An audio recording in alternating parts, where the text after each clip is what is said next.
In this lecture, we're going to create a new project with Angular CLI and then add Firebase to it. So, ng new O shop. That's the name of our project, organic shop.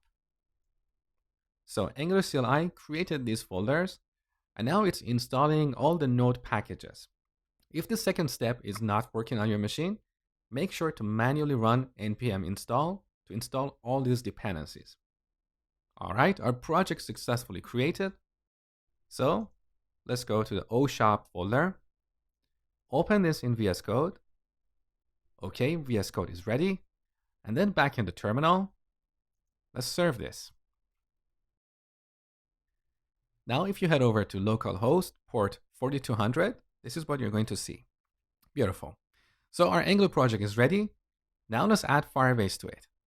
So I want you to head over to console.firebase.google.com. On this page, we can create a new Firebase project. So I'm going to call this OShop, create project. And here's the home page for our new project. Now we need to copy the settings for this project into our Angular application. So click this icon here. We're going to copy all these properties of this config object into our application. So select these, copy. Now back in VS Code, let's open up environment.ts. So this environment object includes all the settings for our development environment, as I explained in the section about deployment. So here I'm going to add a new property called Firebase and set it to a new object. And then paste all those properties that we copied from Firebase. Now, as I explained in the deployment section, we should make sure that both our development and production environment objects have the same properties. So let's open up environment.prod.ts. One more time, I'm going to add a property, Firebase, set it to a new object, and then paste all these properties. Beautiful. Now we need to install a couple of node packages. So back in the terminal, npm install, make sure to add the save flag.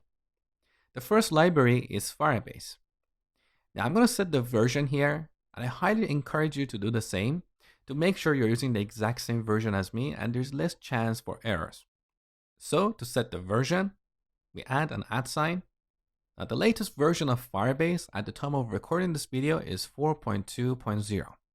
The second library is Angular Fire 2, and the version is 4.0.0-RC.1. Okay, these two libraries are installed successfully. Now let's open up app.module. On the top, I'm going to import a few modules. The first one is Angular Fire module from Angular Fire 2. The second one is Angular Fire database module for working with our database. And we're going to import this from Angular Fire 2/database. And the third one is Angular Fire auth module. And we're going to import this from Angular Fire 2/auth. Now in the imports array, first I'm going to call Angular Fire module dot initialize app. Now as the argument, we need to pass our environment object here. So environment dot Firebase. There is something very dangerous here. Look at this import statement on the top. My auto import plugin imported the production environment object.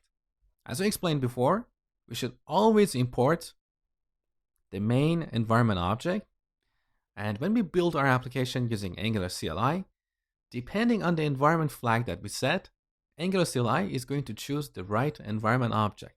So make sure to import environments/environment, not the production environment. So here's our first module. Now to work with our database, we should also import Angular Fire database module. And to add authentication, we need to import Angular Fire auth module. All right, back in the browser, our application is working. We don't have any errors here. So next, we're going to add a bootstrap navigation bar here.